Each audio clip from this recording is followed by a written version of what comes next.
Thanks very much, Vivian, and thank you all for your attendance. I too would like to acknowledge the traditional owners of the land on which we meet.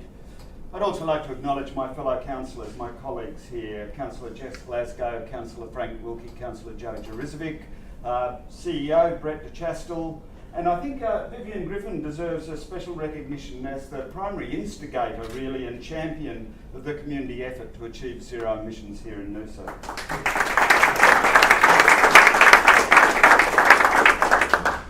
So, as Vivian said, Noosa Council has adopted its policy position to achieve a target of zero emissions by 2026 for all of Council's operations, facilities and activities.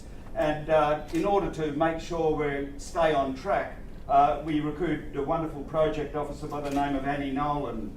There's Annie up the back. Take a bow, Annie. Some of you may know Annie. She was involved in a range of carbon reduction projects, most recently at the Sunshine Coast Airport and before that at the Sunshine Coast TAFE.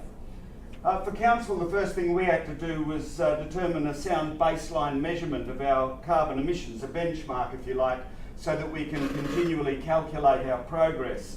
And we engaged Beyond Zero Emissions to carry out an initial audit and then ERM Energy to undertake a level 2 energy audit.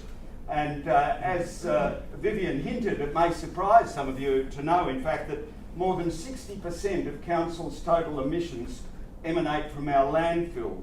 And that's because methane, which is the gas produced by decomposing green matter, is 25 times more potent as a greenhouse gas than is carbon dioxide.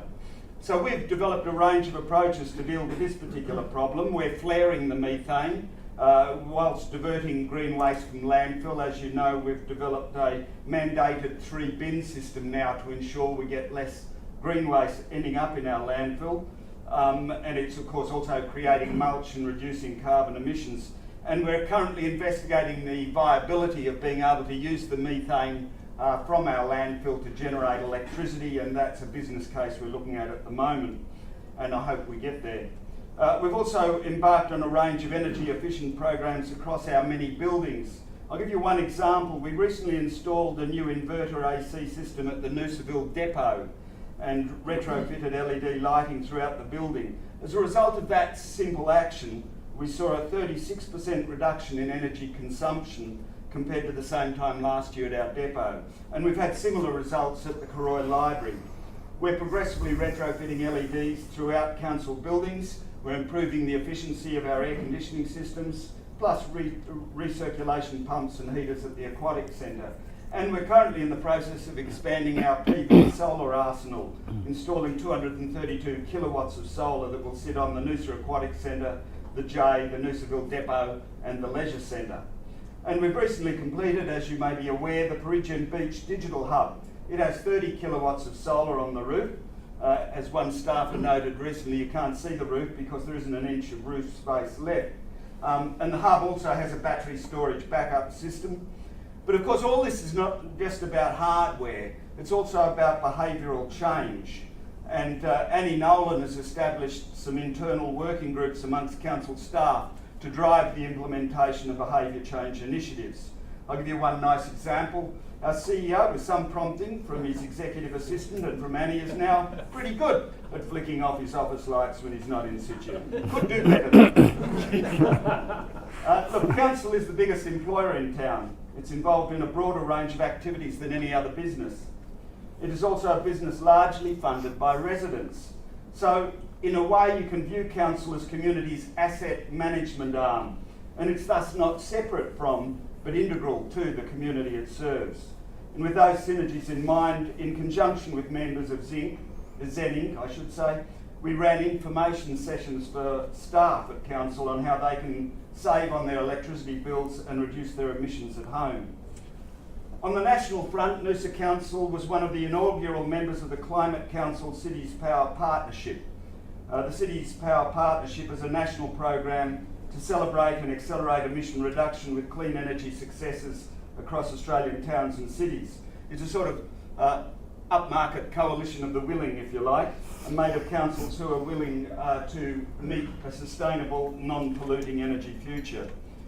And just last week, in fact, we enjoyed a presentation from the Local Government Association of Queensland, including Donovan Burton of Climate Planning. Now, Donovan's been researching and surveying local governments across Australia in terms of their policies and strategies around climate change. And his research tells him that Noosa is already in the top 10% of councils in terms of its governance around climate change. And in his words, quote, "It wouldn't take you guys long to be the top local government in the country." As an aside, we're also undertaking a 2-year study looking at the impact of climate change on our coastal areas and our shire per se. And there are dedicated staff working on this project, which has been part funded by a $500,000 grant from the state and the LGAQ. And some of the findings from this are already being presented to the public this Saturday in Peregian. Although the challenge of climate change might seem daunting, and politicians appear to be dragging their heels on the issue, in fact, business and industry is already way ahead of the political discourse, and that's because business understands risk, and that is a strong motivator to action. Council recently enjoyed a presentation from Solar Q. I don't know if you're aware of it. It's a massive scale solar farm on our doorstep based at Lower Wonga in Gympie Shire. And when completed, it'll have 1,000 megawatts or 1 gigawatt of solar PV power with battery storage of 4,000 megawatt hours. This huge project is being developed entirely privately. It is next to Waluga substation and it involves 15 landholders. In other words, the solar panels are going to take up 15 farms.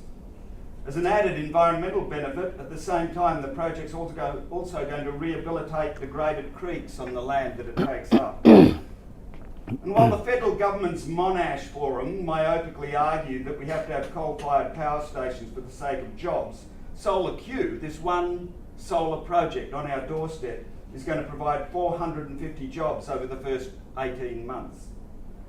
The suggestion that we need coal to provide jobs, as I'm sure everyone in the room here agrees, is absurd, particularly when you realise that clean energy projects employ many more people than a business as usual scenario.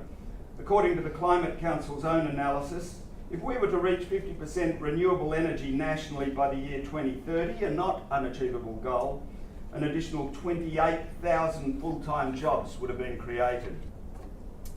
So I'm just going to finish by waxing lyrical about Noosa's modern history.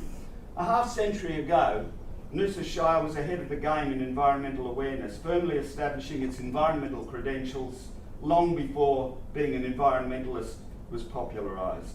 Before the Franklin Dam, before Lake Pedder, before the Australian Conservation Foundation, and decades before the appearance of the Greens in our political firmament, Noosa's pioneering environmentalists, the Harolds, the Fernleys, the Huxleys and others, were establishing a trajectory for Noosa that continues today. With its highly engaged community and its idiosyncratic approach to development, Noosa Shire is the logical place to establish a forward-thinking ambition like zero emissions. The shift towards a zero carbon economy and community will help ensure a prosperous and resilient future for Noosa Shire and its many residents. The decisions being made under the Zen banner now will most definitely reshape our community. Many people will likely lead healthier lifestyles. Businesses will work smarter and more profitably, and new businesses will be attracted into the Shire to take up exciting opportunities whilst identifying themselves with the Noosa brand. The real champions in the climate challenge are local communities, and the Noosa Shire community is already on that journey. As Abraham Lincoln said, you cannot escape the responsibility of tomorrow by avoiding it today. Thanks for your time, everybody.